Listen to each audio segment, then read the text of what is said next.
तो यहाँ पर देखिए what is CSS flex box, तो कह रहे हैं is a short flexible layout module, ठीक है।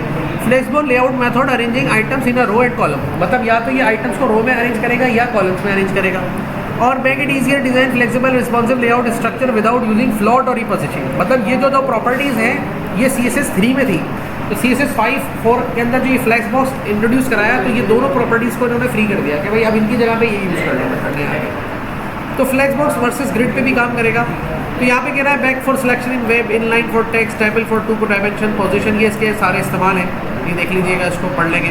अब फ्लेक्स कंटेनर और फ्लेक्स आइटम दो ही चीज़ होती है, एक पहले हम कंटेनर को फ्लेक्स बॉक्स करते हैं, उसके अंदर के आइटम को फिर वो यूज़ कर लेते हैं। तो कैसे करते हैं, यानी कि ये फ्लेक्स बॉक्स बनता है दो चीज़ों में। पहले हम बनाएंगे कंटेनर, उसको करेंगे फ्लेक्स, जैसे ही कंटेनर फ्लेक्स होगा तो उसके अंदर जो आइटम होंगे वो हम अपनी मर्जी से फिर रो में, कॉलम में जैसे दिखाना चाहें वैसे कर सकते हैं। लेकिन ये करते कैसे हैं, इसकी कौन सी प्रॉपर्टीज है जो काम करेगी। जैसे ये कंटेनर है और ये इसके आइटम है, इनको हम चाहें तो लेफ्ट पर, राइट पर, टॉप पे, बॉटम पे, जहाँ चाहें मूव कर सकते हैं। अब पहले इसको बनाने के लिए पहले हमें इस तरह का एक लेआउट बनाना होगा। तो सबसे हम क्लिक करते हैं यहाँ पे और यहाँ पे चले जाते हैं विजुअल कोड पे। तो मैं पहले इसको बंद कर देता हूँ ज़रा, और यहाँ से आके मैंने क्लिक किया विजुअल कोड के ऊपर, तो यहाँ से माइक्रोसॉफ्ट विजुअल कोड हमारे पास खुल जाएगा।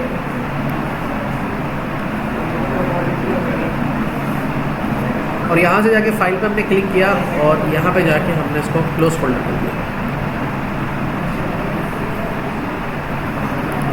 फाइल पे जाके यहाँ से ओपन फोल्डर कर दिया।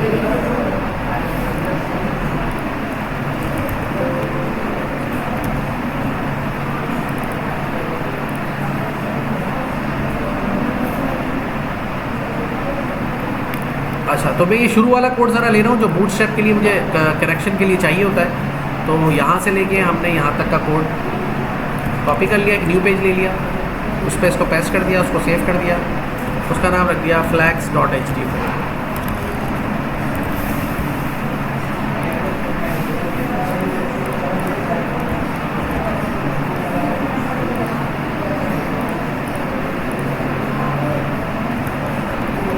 ठीक है, यहाँ पर हमने बॉडी को भी बंद कर दिया और यहाँ पे हमने HTML को भी क्लोज कर दिया।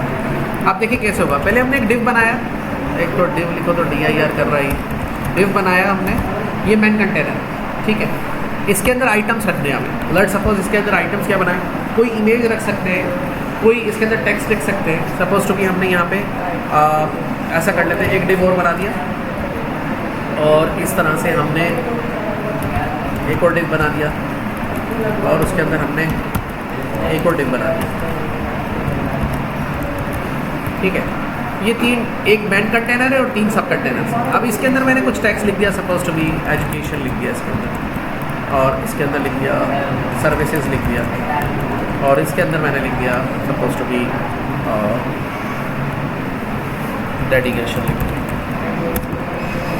ये हमारा बन गया। और वेब पेज पे कैसा नज़र आएगा, यहाँ से हम चले गए फाइल एक्सप्लोरर पर,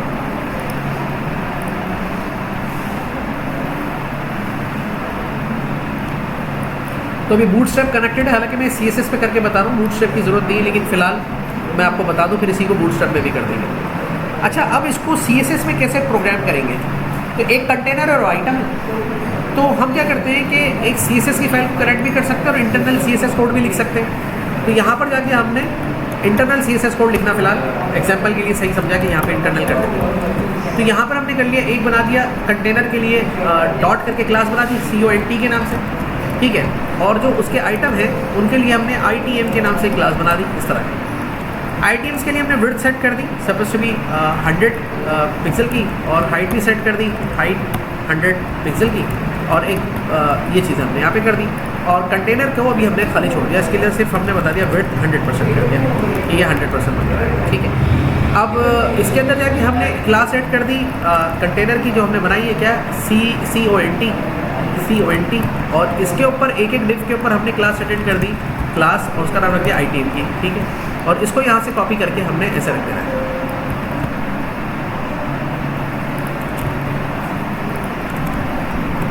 अब वेब पेज पे देखेंगे तो क्या हो, वेब पेज पे ऐसे नज़र आ रहे हैं। कंटेनर तो बने लेकिन अभी कलर वगैरह नहीं है, तो कलर्स मैं तीनों के अलग रखना चाह रहा था, तो तीनों के अलग कलर के लिए मैंने स्टाइल लगाया।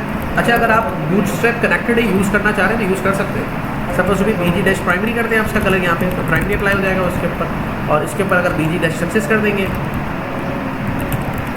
ठीक है। और यहाँ पे जाके अगर आप BG डैश इन्फो कर देंगे तो ये कलर्स इस पर अप्लाई हो जाएंगे। तो ये देखिए 3 कलर्स इस पर अप्लाई हो जाएंगे, लेकिन ये कंटेनर एक दूसरे के नीचे आ गए। अब फ्लेक्स बॉक्स इसको कैसे कंट्रोल करता है CSS के अंदर, इसको देखिए। तो CSS के अंदर ये कहता है कि एक कंटेनर बना दो फ्लेक्स बॉक्स और दूसरे अंदर इसको। तो सबसे पहले कंटेनर को आपने क्या कहना पड़ेगा, फ्लेक्स टेक्स्ट कंटेनर। ये बूटस्ट्रैप वाला है आई थिंक सो, CSS वाला तो देख लो पहले, आ गया CSS ये। हाँ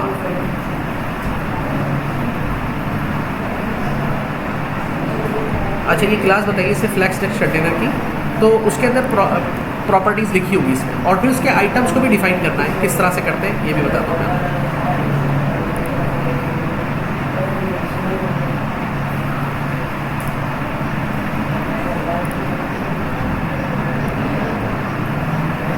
तो देखिए उसने क्या किया, डिस्प्ले को फ्लेक्स कर दिया।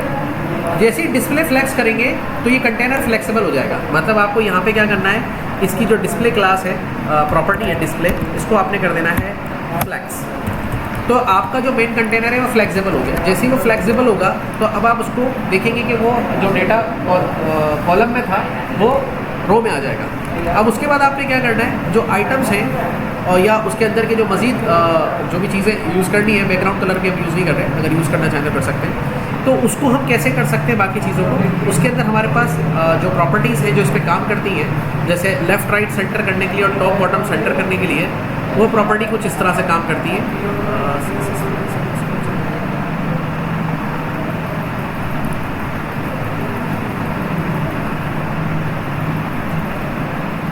ये वाली प्रॉपर्टीज़ इसके अंदर काम करेंगी। जैसे फ्लेक्स डायरेक्शन क्या रखनी है, फ्लेक्स रैप करना है नहीं करना, फ्लो, जस्टिफाई कंटेंट। अच्छा, अब जस्टिफाई कंटेंट क्या प्रॉपर्टी काम करती है, यहाँ पे एक एक प्रॉपर्टी को समझाएंगे कि फ्लेक्स डायरेक्शन को अगर आप चाहें तो रो पे रख सकते हैं, कॉलम पे रख सकते हैं। जैसे आपने उसको भी किया तो वो कॉलम से रो में कन्वर्ट हो गया, लेकिन आप चाहते हैं वापस से कॉलम में कन्वर्ट हो जाए, तो आप क्या लिखेंगे, फ्लेक्स डायरेक्शन और उसको कर देंगे कॉलम।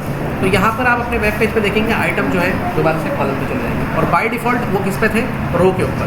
ठीक है, ये डायरेक्शन। अभी मैं इस प्रॉपर्टी को डिसेबल कर रहा हूँ। डिसेबल करने के लिए मुझे क्या करना पड़ेगा, इसके आगे 2 स्लैश लगा दे रहे हैं, तो ये बाय डिफ़ॉल्ट वापस रो वाले फंक्शन पे आ जाएगा। दूसरी प्रॉपर्टी क्या है, तो रो रिवर्स और कॉलम रिवर्स क्या होता है। अभी कॉलम रिवर्स में भी आप कर सकते हैं, इसको ही समझ लें। जैसे भाई कॉलम रिवर्स अगर आप करेंगे तो क्या होगा, रो रिवर्स करेंगे तो क्या होगा। देखिए कॉलम रिवर्स में एजुकेशन पहले आ रहा है, अब आप अगर इसको रिवर्स करेंगे, suppose to be dash reverse लगाते हैं यहाँ पे, डैश रिवर्स, तो होगा ये कि ये रिवर्स हो जाएंगे, डेडिकेशन टॉप पर आ जाएगा, इधर चला जाएगा। सिमिलरली हम इसको रो में भी कर सकते हैं। अगर हम इसको बाय डिफ़ॉल्ट वैल्यू में यहाँ पे लिख रहे हैं रो, तो इसमें फर्स्ट पे कौन सा आएगा, फर्स्ट पे आ जाएगा एजुकेशन, और अगर रो को जाकर डैश रिवर्स करेंगे तो लास्ट में कौन सा चला जाएगा, फिर चला जाएगा, इस तरीके से रिवर्स हो जाएगा, डेडिकेशन लास्ट में आ जाएगा। तो ये ज़हन में रखना है कि इस तरह से हम इसको हैंडल कर सकते हैं इसके अंदर के कॉन्टेंट्स को।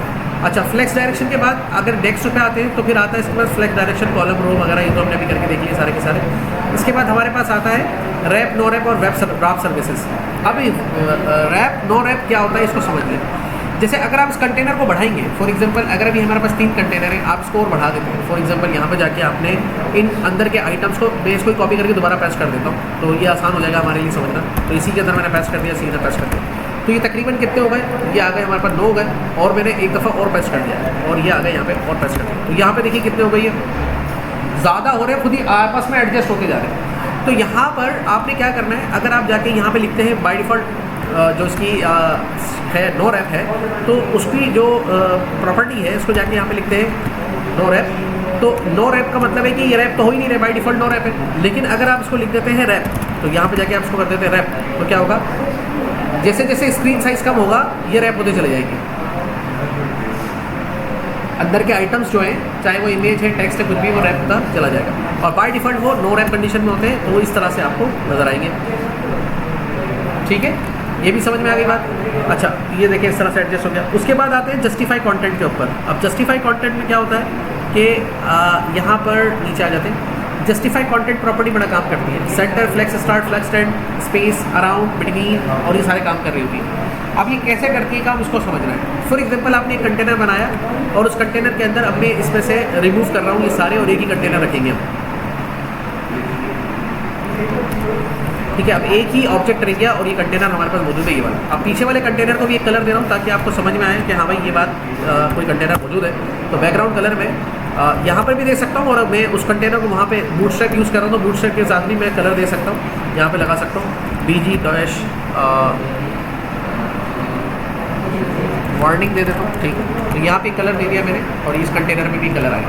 अब इस कंटेनर की हाइट थोड़ी बढ़ाना चाह रहा हूँ, तो मैं यहाँ पे जाके हाइट के टैग को लगाऊंगा और यहाँ पे 400 पिक्सल में इसकी हाइट कर देता हूँ। यहाँ पे क्लिक करेंगे तो इस तरह से आ गया। अब ये देखिए इसकी पोजीशन कहाँ है, अभी आपने रो रिवर्स कर रखा है, तो मैं इसको डायरेक्शन को हटा देता हूँ, रो पे ले आता हूँ, तो ये रो फॉरवर्ड पे आ गया। अब इसकी पोजीशन को मैं कैसे चेंज कर सकता हूँ इस कंटेनर के अंदर, ये देखिए।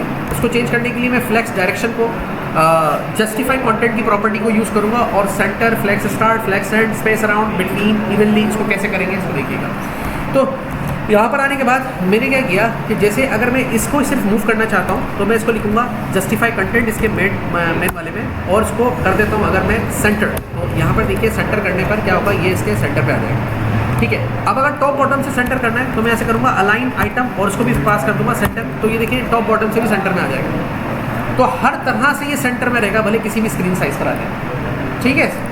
ये काम करेगा लेफ्ट राइट पर, और ये करेगा टॉप बॉटम। तो अब इसमें भी ऐसा ही है कि अगर आप स्टार्ट कर देंगे स्टार्ट, तो क्या होगा कि ये इधर चला जाएगा, और अगर आप एंड कर देंगे तो ये कहाँ चला जाएगा, ये चला जाएगा राइट साइड पे। और इसमें भी इसी तरह से अगर इसको आप स्टार्ट कर देंगे तो ये कहाँ चला जाएगा, टॉप पर, और अगर इसको आप एंड कर देंगे तो ये कहाँ चला जाएगा, बॉटम पर।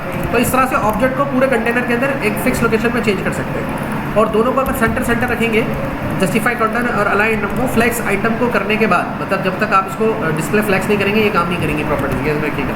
तो ये इस तरह से सेंटर में जाएगा। अब आते हैं बात की अगर 3-4 है कंटेनर फिर क्या करेंगे, तो अभी देखिए हम इसके 3-4 कंटेनर फिर बना देते हैं। तो इसको मैंने ऐसे कॉपी किया और इसको paste and then paste and then paste. अभी एक ही प्रॉपर्टी पे चल रहे हैं तो हमने इसको 3-4 बना दिया। अभी चारों अलग अलग कंटेनर है, चारों अलग अलग कंटेनर है, तो इसके लिए 2 और अच्छी प्रॉपर्टीज़ काम करेंगी, बिटवीन, स्पेस बिटवीन और स्पेस इवनली। तो अगर हम इसको जस्टिफाई कंटेंट को स्पेस बिटवीन करते हैं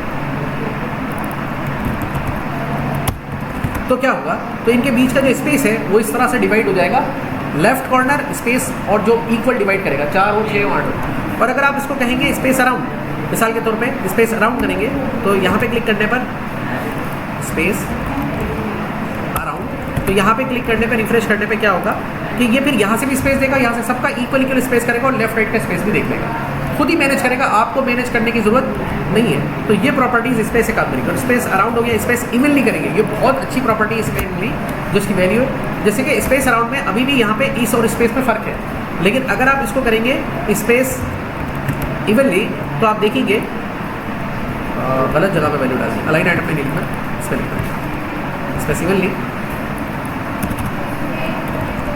तो आप यहाँ पे देखेंगे कि इक्वल डिवाइड करेगा, और ये रिस्पॉन्सिबिलिटी है। रैप नो रैप आपको बताना पड़ेगा, ठीक है।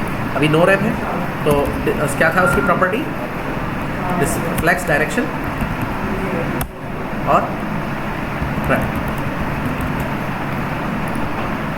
तो जब ये कंटेनर ज़्यादा हो जाएंगे और स्क्रीन साइज कम हो जाएगा तो ये ऑटोमेटिकली नीचे ऊपर इसको रैप भी कर देगा।